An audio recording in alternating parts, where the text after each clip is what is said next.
Dawson Knox had a great year scoring the touchdowns last year, had 9, nearly doubled the total he had in his first 2 seasons alone. So, Chelsea, fact or fiction, do you think Dawson Knox will have at least 8 touchdowns this year, like the BetQL simulation thinks it does?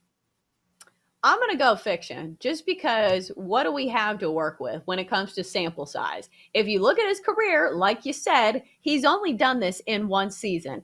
It was really down the stretch where he became this massive end zone target for Josh Allen. And granted, clearly they have some kind of chemistry going. It's just, I think this is going to be hard to repeat just for a tight end that's not named, Travis Kelce or George Kittle. It's tough to knock down those touchdowns in the end zone just because you're competing with other guys in that offense, most namely Stephon Diggs, and also the fact that Josh Allen can run the ball in with his feet on any given play. So I just think this is too high of a number. I think Dawson Knox has a great season. I'm just worried about those touchdowns. So I'll go fiction. I'm going to go fact because all Dawson Knox needs to do is score a touchdown every other game this season, right? So if he scores a touchdown every other game this season, he's got 9. So I'm going to go with fact because as Josh Allen continues to play the mobile game, you've got Stephon Diggs, as you mentioned. I think you're going to see Dawson Knox, while going to be accounted for, I don't necessarily think it's all going to be red zone stuff, right? So we're thinking that, okay, once they're 20 yards in, now they're starting to look for Dawson Knox. I think probably 3 of his touchdowns are going to be for catches that go for maybe 35 yards, where he's just left wide open. And because he has some speed, we're not talking about a lumbering, slow tight end. He's going to be able to get to the end zone. So yards after catch touchdowns, I think factors into him getting over 8. So I say fact. The computer is right. Over 8 for Dawson Knox. Yeah, I'm going to have to agree and say fact here as well. Dawson Knox, he was an absolute machine at the end of last season. The Bills were also really bad at running the ball if you weren't named Josh Allen. So I expect Right. that trend to kind of continue a little bit this year with them just throwing the ball like crazy. And as a result, Dawson Knox, I expect to have a big year. Stephon Diggs, I expect him to also have a big year. So this is a touchdown every other game. I think Dawson Knox will have games where he gets 3 touchdowns. So I'm gonna have to say fact. I like that. Plus, that's a third of the way just in one game. That's what I'm saying. It's hard to say fiction on that one. But let's go over to another top tight end in the NFL. Mark Andrews had a monster year last year, going over 1,300 yards, catching 9 touchdowns, being named to the Pro Bowl and the first All-Pro team. He is a favorite target of Lamar Jackson, yet the BetQL simulation doesn't really love him so much this year. They have him projected for 950 yards receiving and only 6.5 touchdowns. So KJ, fact or fiction, will Mark Andrews fail to eclipse 7 touchdowns this season? Oh, that's tough because that's a sweet number at 7. I'm going to go fiction. I think just out of attrition and because once you get into the red zone, when you have to account for both Lamar Jackson potentially running the ball or Mark Andrews being at that back line of the end zone, most defenses are going to try and stop Lamar Jackson from going around the outside. So I think he'll be able to get over 7.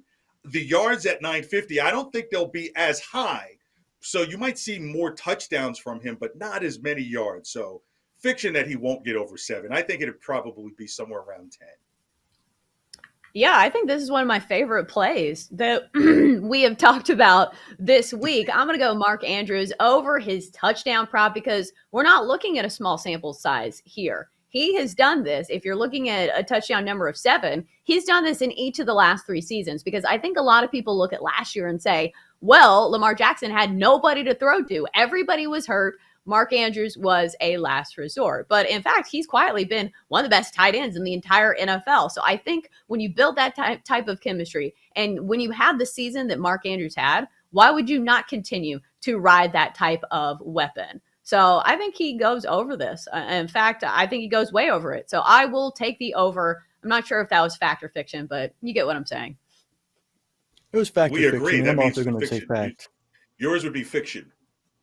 Ah. Oh, yeah. Sorry. Fiction. You're right. Sorry. You got me all confused, Chelsea. Anyway, I love Mark Andrews this year. I think he's going to do better than he did last year. I see him going well over 1,000 yards. I see him getting double-digit touchdowns. I actually took the over on both of those yesterday. I have a lot of eggs in the Ravens basket. I love Lamar Jackson. I think he has a very good shot at bouncing back in a contract year to win MVP. And I just don't see Rashad Bateman really pulling his weight as wide receiver one on that team. So I'm going to have to say Mark Andrews is going to have a monster year, and I'm going to have to say fiction. And now we're going to move Yeah. on to another young tight end, Kyle Pitts in Atlanta. He was everything the Falcons could have hoped for and more last year. He got over 1,000 yards receiving, over 15 yards a catch, but he only found the end zone one time. So keeping that in mind, the BetQL simulation has Pitts with another great yardage season, just shy of 1,000 yards, but they have him catching about 4 touchdowns at 3.8. So Chelsa, fact or fiction, will Kyle Pitts actually see the end zone multiple times this year?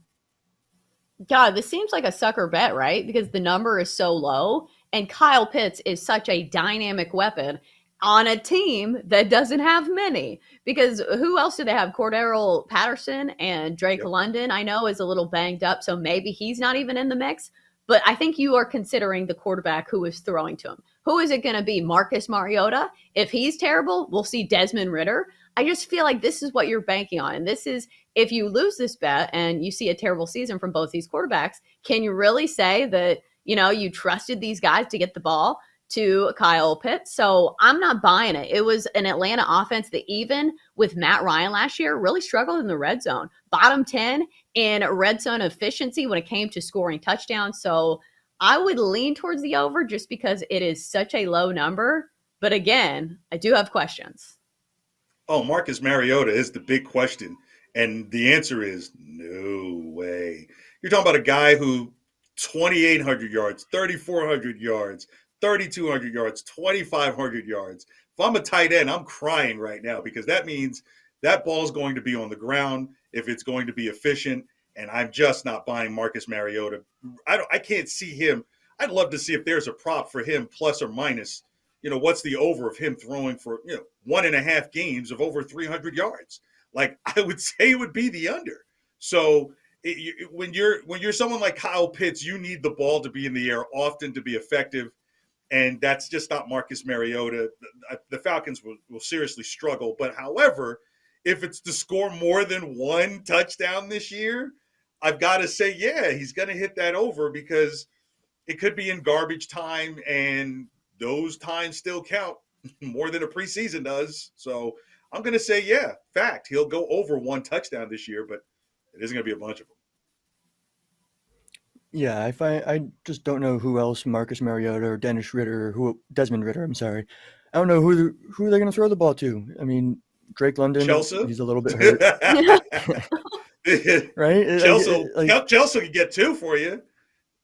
Right, you saw Cordero Patterson at the end of last year. Not only did he kind of wear down because he was getting so many carries, but like, if that's all you have, they're going to cover that, and they're going to cover Kyle Pitts.